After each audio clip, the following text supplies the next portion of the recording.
It used to be the Conservative Political Action Conference. Now it is the Trump Political Action Conference, as President Trump and his America First policies agenda have completely taken over the conservative movement, if you want to call it that, and the Republican Party to an extent. We have a special guest with us today, live on Radio Row at the at CPAC 2019. She's a rock star. She is the chairwoman of the Republican National Committee, Ronna, Romney, McDaniel.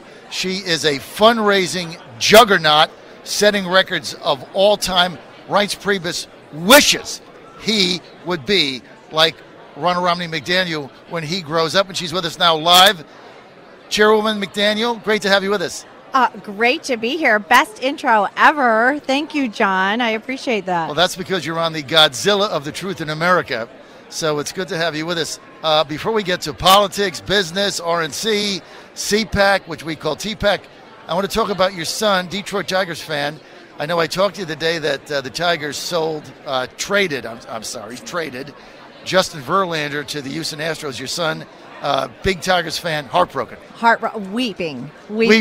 It was a rough day, but we were rooting for the Astros after Verlander went there. You know, the thing about Detroit is we often have to root for other teams because between the Lions, the Tigers, and the Pistons, we don't win very often. And the Red Wings. And the Red Wings right now. I know, right. It's been tough. So my son said, why did you bring me here? Why don't we have better sports teams? I said, well, we get to root for the other teams. We get to pick the winning team and always root for them. Or you can move to Boston. Yeah. Who gets a championship every 90 days or some ridiculous thing. But look, we love Verlander. He's an absolute warrior. He's a beast, and we love him. So look, the Astros picked up a fan, and your son, good. They did. Good. Yeah. Tigers will have a good team this season. They're going to be somewhat competitive in that division. So we'll see how it goes. So Ronna, thanks for being with us. A huge crowd here at TPAC 2019. I call it TPAC because, 2016, Donald Trump was scheduled to speak here. I was part of the campaign team at that time, and they kicked him out. Really? They kicked him out. He I couldn't didn't realize that. Yeah, they kicked him out, and there's a big hullabaloo going on. They wouldn't let him speak, and there was kind of protest, and so they kicked him out. He decided not to come. Now, 3 years later, he's the main attraction. He's it, right? I love that you changed it to TPAC. I think that's exactly right. All the MAGA hats everywhere. I mean, this is Trump country. I know it is like TPAC, and he took it over. We're looking ahead to 2020. Mm-hmm. I thought we would do better, Ronna, honestly, in the midterms. Mm-hmm. I mean, I didn't think we'd maintain control, but I thought we'd lose 28, 29 seats. Turned out to be 40, I guess, likely in North Carolina. We're going to lose that seat. Well, we don't know. We'll see. They're going to redo the primary. Election. They're going to redo the primary. It is a Republican seat with the Mark Harris seat. Yeah, I was that's R plus what? It's an R plus. I think R plus 5. But I was with Leader McCarthy yesterday. We were, we're looking at 2018. What happened with the House? And there's several things. One is you had a record number of retirements. You had a speaker who also retired. We did have a fundraising differential. The Democrat candidates raised $300 million more than Republican candidates. And a lot of the contests were decided by a very small margin, and some of them decided weeks after the election, like in California and Maine. You saw election laws and redistricting in Pennsylvania make a difference. That being said, what do we have to do to win it back? Recruit better candidates, raise the money, get out there right now. And Leader McCarthy and the RNC are doing that, along with the president, because we need to win in 2020, and the Senate's going to be a huge map, 22 seats. Just back to 2018 real quick, we did pick up 2 Senate seats, which is unprecedented. It's never been done in the first term of a new president. So we did pick up 2 Senate seats. And it could have been 4. It could have. But you're going against juggernaut Democrat incumbents like a Bill Nelson and a Heidi Heitkamp, which we retired. And then you also saw key governorships that we kept where the RNC competed in Iowa, Ohio, Georgia, Florida, New Hampshire. So there are some key governorships that we kept in those battleground states that will be critical to the 2020 contest. I tell you what, that is the thing that we kind of forget. And of course, when I went to bed that night at 3 a.m. Eastern, we thought we had picked up 4 Senate seats. We were ahead in Arizona, and we were ahead in Montana. Yeah, I didn't think that. And I told the president that. I said, you picked up 2, because we had the data. Right, you had the data. I had the data. So I knew I knew we hadn't won Montana going into Election Day because of the absentee. It's such a heavily absentee state, and our modeling and our data was spot on. So it helped us dictate where the president went. We'd known at that time that we'd won North Dakota and Tennessee, so we didn't go there in the last week. So that's where our data and what we have built at the RNC is so instrumental, even in dictating where the president campaigns in those final days.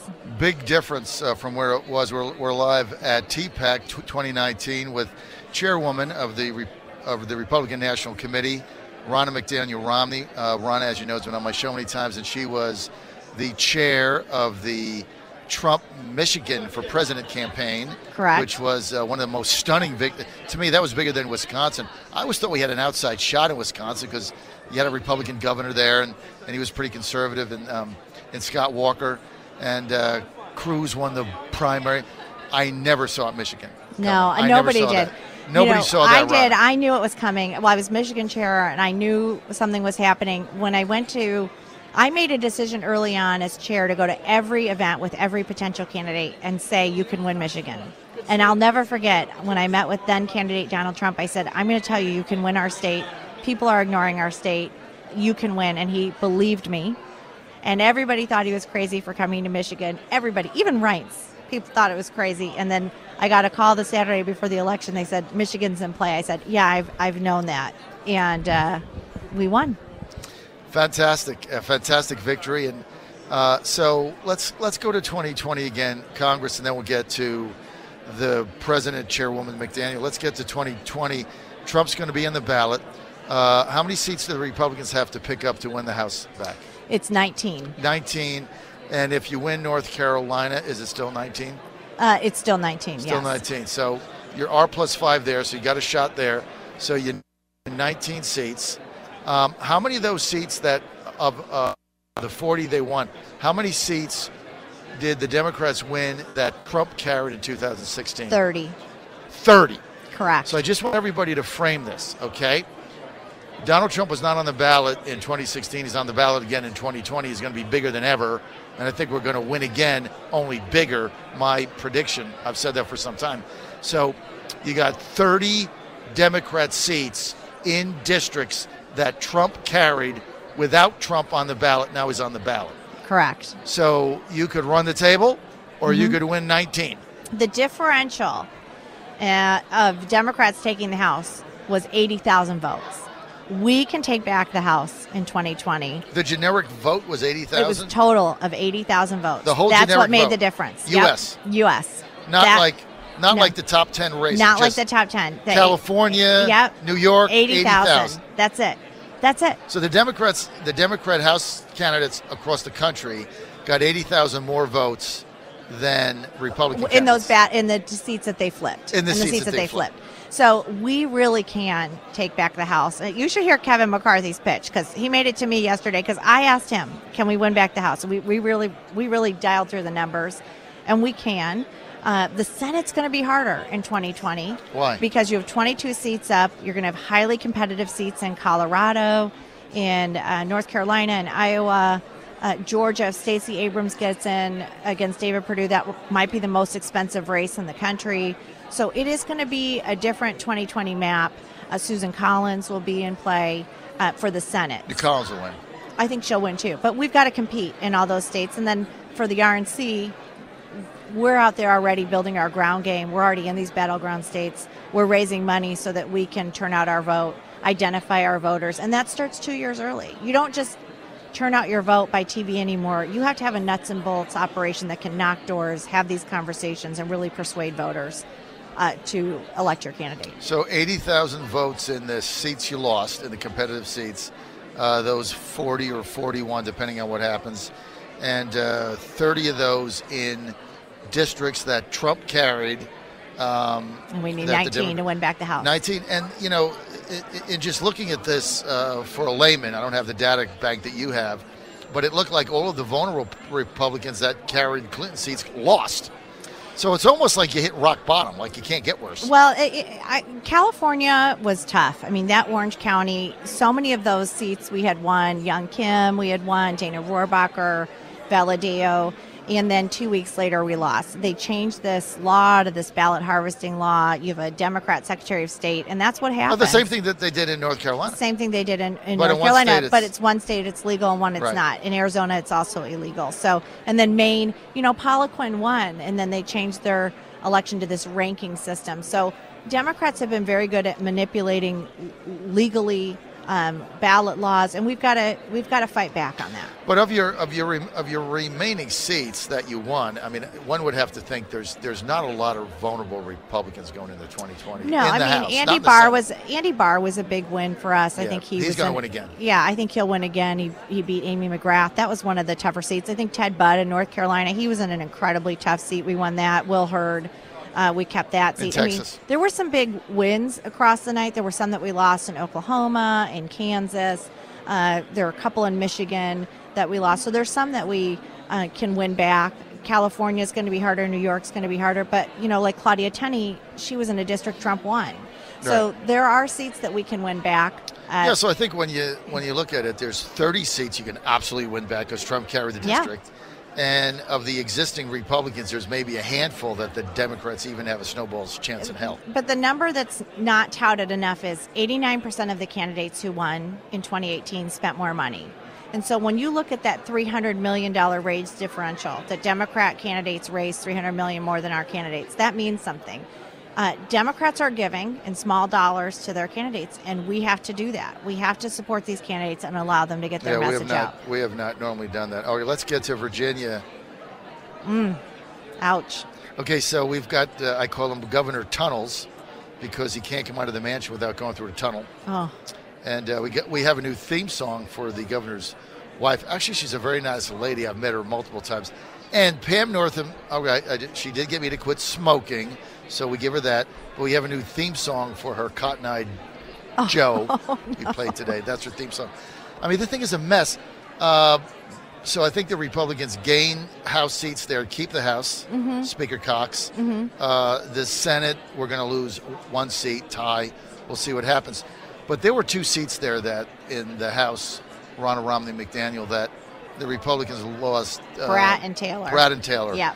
Those were heart-wrenching seats. Those are heart-wrenching seats. I mean, really, it took me a week to get over it. Those were heart-wrenching. And I think we can win those back with the president on the ballot and good candidate. And good candidates. And raise money.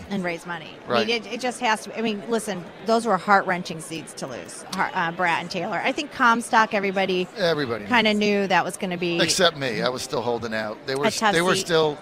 Okay, let me just say this. They were still telling me that their internal polls were showing her up by 1 the weekend before election. Were they pulling my leg? Yeah, they were pulling your leg. I mean, I don't know what their internal polls were. Honesty's the best policy. But our polls, I didn't see their internal polls, but our modeling did not have that. So nowhere close, right? Yeah, we knew she was in a lot of trouble. And you saw the NRCC pull out of that district for a reason. When you start to see money pull out. But the problem is the suburbs of D.C. are so liberal, I know, and it's just changed. The demographics have changed, and you've got all the the government employees there, and they want to keep the government growing and keep their jobs. All right, Barbara Comstock sold me a bill of goods. That's okay. I love Barbara Comstock. I know, but she did sell me a bill. But I did buy into it, right? So I did buy into it, and I did believe her. Okay, so now let's get to Trump 2020. Great. Special edition of the John Fredericks Radio Network, Trucking the Truth Across America. Your Godzilla of the Truth. We're here at TPAC, Trump Political Action Committee. I changed the name. They call it CPAC. And we're with the chairwoman of the Republican National Committee, Ronna Romney McDaniel. I got all that right? You got it all right. I got it all that. Okay, Mrs. Chairwoman. So let's get to 2020. So I think Trump's going to win again, only bigger. Tell me I'm right or wrong. I think you're right. I do. I think there are states that he came very close in. Minnesota, New Hampshire, Nevada. I'm still looking at the numbers in Nevada. Nevada has been a weird state for us because you've got all these Californians migrating to northern Nevada, Washoe County, which has been a stronghold for us. Clark County's always been an issue. So I'm a little worried about Nevada. We've got to hold Arizona, North Carolina. His numbers are really strong in Florida and Ohio still. And then it's going to come down to these Midwest states. Here's the thing. When you look at it and you look at the Democrat field, and that's really what the issue is. They have embraced socialism. They've embraced the Green New Deal. The Midwest states are not going to buy that. They don't want it. So I think that's going to really hurt a lot of their contenders for 2020 if they continue to embrace an end of manufacturing, an end to fossil fuels. I just don't see their path. So let's go through the toughest states you have to win. Both of us think you're going to win Florida and Ohio. Mm-hmm. You're going to win North Carolina. I don't care what Stacey Abrams runs against Purdue. You're going to win Georgia. I mean, it was very close last time, but Purdue's a different candidate than Kemp. Very different, very different. And so, and the president's very popular. So you're going to win that. But Wisconsin, Michigan, Pennsylvania. Give me your assessment of those three. So looking at the numbers right now, the president's approval's right side up in all three of those states right now. They will be nail biters. It's going to be very tough in all three of those states. Michigan, I'm probably most worried about because they passed same-day registration and just put in a Democrat governor. So we've got to get on the ground, but it depends on who he's against too. I mean, that's why the party's so important, being in these states early and sharing with voters the economic numbers, being on local radio, being on local TV, getting that message out that the national media won't share with the 90% negative coverage of this president. So we have to really engage on a grassroots level, voters, independent voters, voters who voted for President Trump last time that we want to make sure vote for him this time. And that's going to be the challenge, and we're up to the task. We're out there doing it right now. So if he wins all the states he won in 2016, loses Michigan, he still wins. He still wins. Yes. See, and I think we're gonna win New Hampshire, and I think. And then you put Minnesota in there too. I think you're going to carry Minnesota. That's why I think it can be bigger than ever because he's going to win Pennsylvania again. So some interesting things that have happened. There was just a Senate race in Minnesota that we just picked up. It had been in Democrat hands for over 50 years, and we just flipped it Republican. Connecticut, we just flipped 2 Senate seats in Connecticut, state Senate.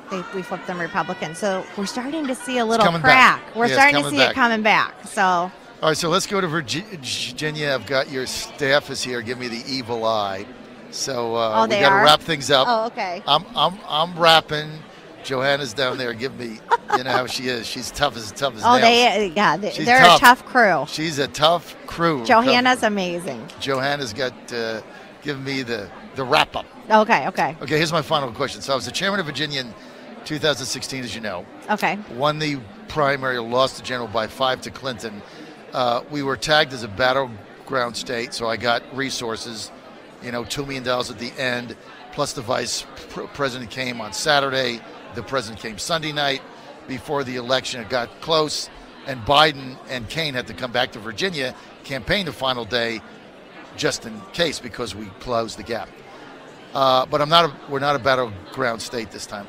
What do I have to do to convince RNC that we could be a first level, second tier state?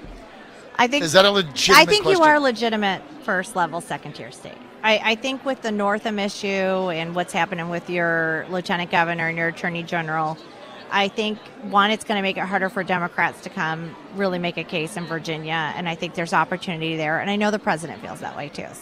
So are you going to help me make the case to? I am a big fan of making the. When I was Michigan chair, help me make the case? When I was Michigan chair, I would go into the RNC because Michigan was not a top tier state. I think we were level 3, and I would always take an arrow, and they had a bulletin board or a whiteboard, and I arrow Michigan to the top. I'd say, "You guys are missing the boat. We should be at the top." And later they said, "You were right." So it's going to take Virginia too to do that. You've got a good new chair. They've got to raise money. They've got to do those things. We've got to see that. I think those House seats will be competitive. And then we've got to look at every state. There's no state off the map. Every state's important. So I can go to the RNC and I can bang at everybody's door and clamor, and I'm a big fan of that. Everybody that calls you up and says, "Hey, get Fredericks off my back," you're going to say, "No, he's doing his job." He's doing his job. That's what I did. I believe in that. All right, I'm going to take a page out of your book.